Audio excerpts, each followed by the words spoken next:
बच्चों, आप सभी का डीवाई इंस्टीट्यूट में फिर से स्वागत है।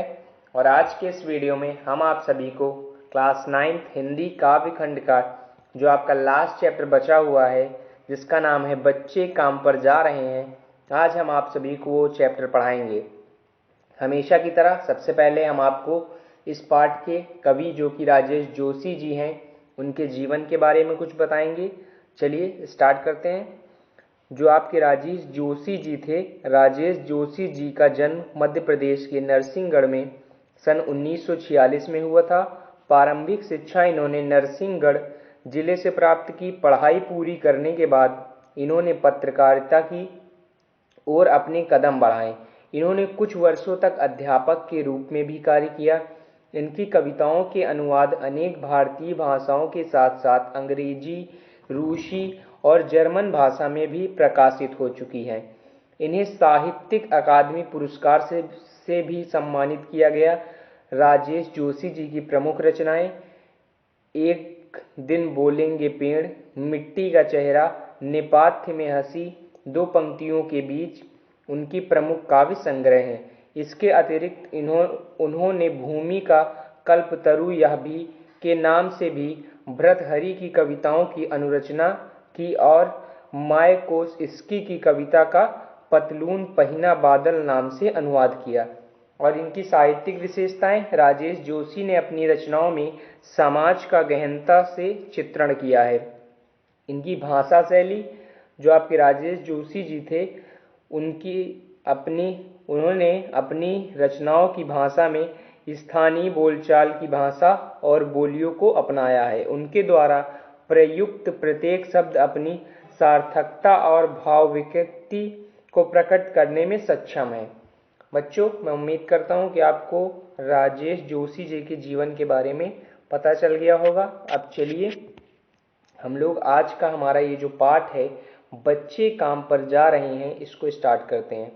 सबसे पहले हम लोग लाइनों को रीड करेंगे, उसके बाद मैं आपको इन सभी का अर्थ बताऊंगा। जैसा कि आपको कविता की जो आपकी कविता है, इसके शीर्षक से ही पता चल रहा है कि बच्चे काम पर जा रहे हैं। मतलब यहाँ पे कुछ बच्चे हैं जो कि काम पर जा रहे हैं और उन्हीं की बात की जाएगी इस पाठ में आपकी। अब चलिए हम लोग स्टार्ट करते हैं।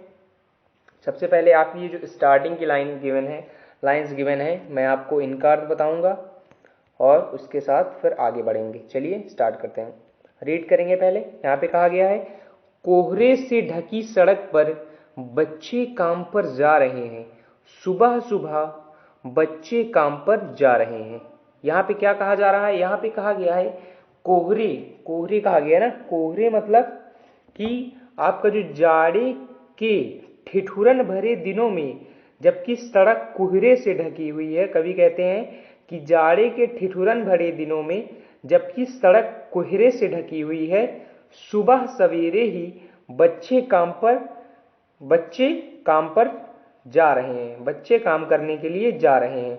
अब यहाँ पे कहा गया है कि यह कविता की सूचनात्मक पंक्ति है। मतलब कि जो आपकी ये स्टार्टिंग की पंक्ति है, ये आपकी जो स्टार्टिंग 3 लाइनें हैं, ये जो कविता की हैं, ये सूचनात्मक, मतलब हमें ये सूचना दे रही हैं।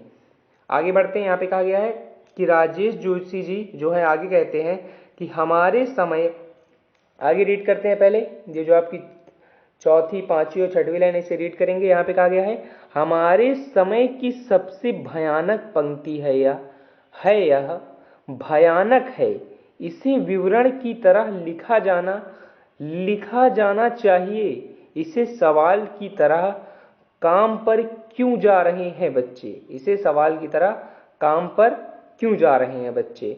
इसका अर्थ क्या होगा? यहाँ पे जो आपके राजेश जोशी जी हैं वो कह रहे हैं कि हमारे समय, मतलब आपके कवि जो हैं वो कह रहे हैं कि हमारे समय अर्थात वर्तमान की सबसे बड़ी सूचना बच्चों के काम पर जाने के विषय में है।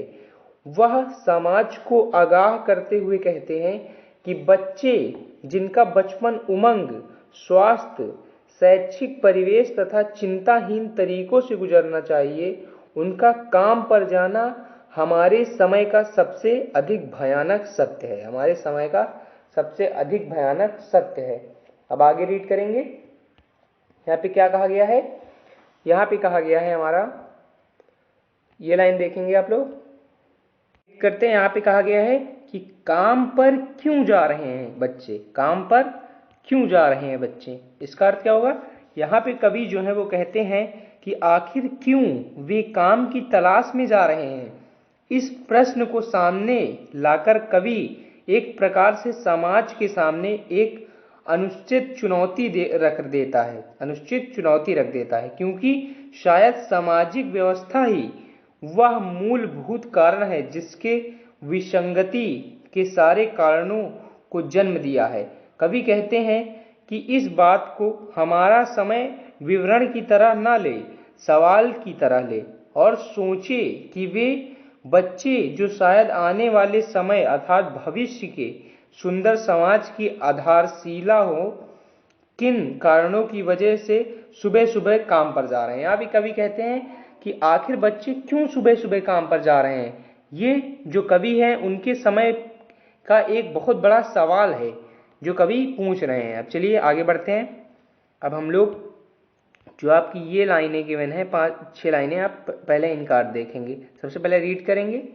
यहाँ पे कहा गया है, क्या अंतरिक्ष में गिर गई है सारी गेंदें, क्या अंतरिक्ष में गिर गई हैं सारी गेंदें, क्यों दिमकों ने खा लिया, क्या दिमकों ने खा लिया है सारी रंग बिरंगी किताबों को, क्या काले पहाड़ के नीचे दब गए हैं सारे खिलौने, क्या किसी भूकंप में ढह गई हैं सारे मदरसों की इमारतें। यहाँ पे कवि जो है वो पूछ रहे हैं कि कवि का सवाल है। यहाँ पे कवि कहते हैं कि क्या दुनिया की सारी गेंदें, पहली लाइन में कहा है कवि ने कि क्या दुनिया भर की सारी गेंदें अंतरिक्ष में गिर गई हैं, क्या सारी रंग बिरंगी किताबें दीमक खा गए। दूसरी लाइन में कहा गया है, और तीसरी लाइन में आपको क्या कहा गया है, क्या सारे खिलौने किसी काले पहाड़ के नीचे दब गए हैं, क्या भूकंप ने गिरा दिया सारे स्कूलों की इमारतों को। यहाँ पे कहा गया है ना, यहाँ पे कहा गया है क्या किसी भूकंप में ढह गई हैं सारे मदरसों की इमारतें, मतलब मदरसों मतलब स्कूलों को, उस स्कूलों की इमारतें कहा गया है। आगे कहते हैं कभी कि क्या सारे घरों के आंगन, क्या सारे घरों के आंगन। आगे रीड करते हैं। पहले इन लाइनों का अर्थ मैंने आपको बता दिया।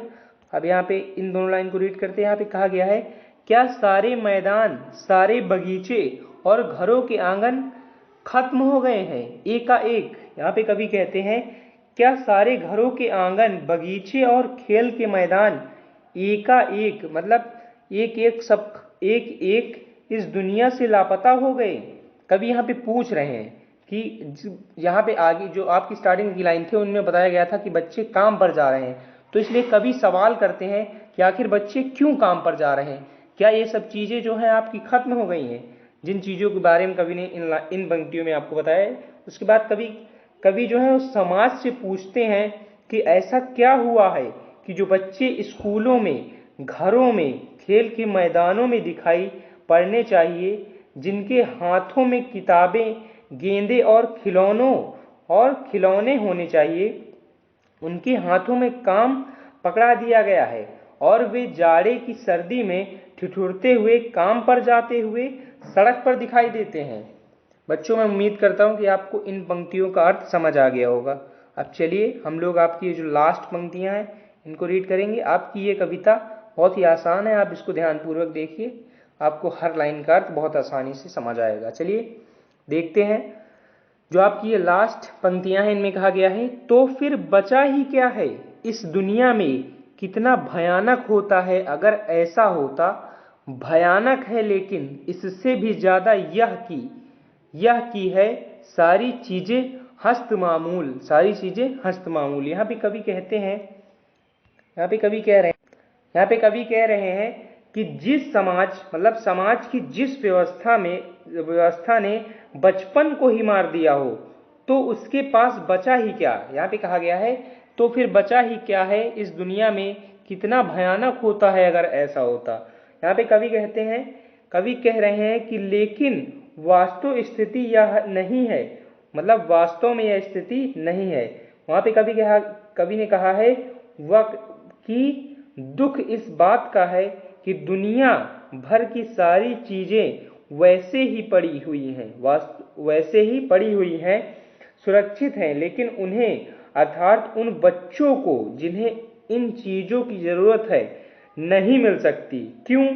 क्योंकि वे इन्हें पाने के आर्थिक सामर्थ्य से शायद वंचित हैं।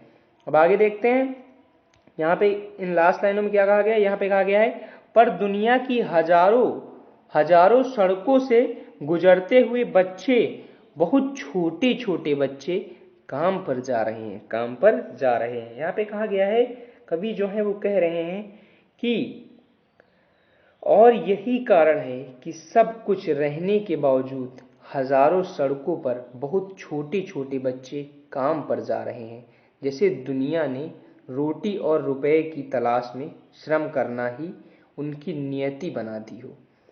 कवि ने जो आपकी ये कहानी है इसमें बताया है कि बच्चे काम पर जा रहे हैं और काम पे जाने का कवि कारण पूछ रहे हैं।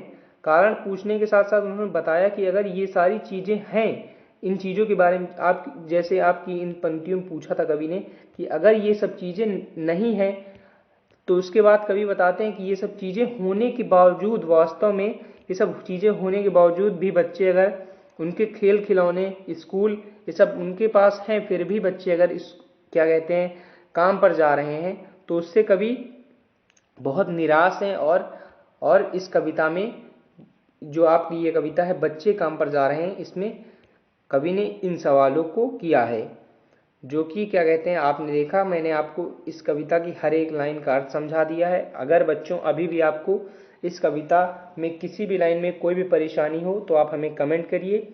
उसके साथ साथ बच्चों मैं आपसे एक और निवेदन करना चाहता हूँ, अगर आपको मेरे समझाने में कोई भी परेशानी आए या फिर आप कोई भी मुझे सजेशन देना चाहते हैं कि सर आप ऐसे नहीं हमें ऐसे पढ़ाएं तो हमें और अच्छे से समझ आएगा, तो आप हमें कमेंट में ज़रूर बताएं। चलिए मिलते हैं नेक्स्ट वीडियो में। Bye bye. अगर आपको वीडियो पसंद आया हो तो चैनल को सब्सक्राइब करें, वीडियो को लाइक करें, अपने फ्रेंड्स के साथ शेयर करें। Bye bye.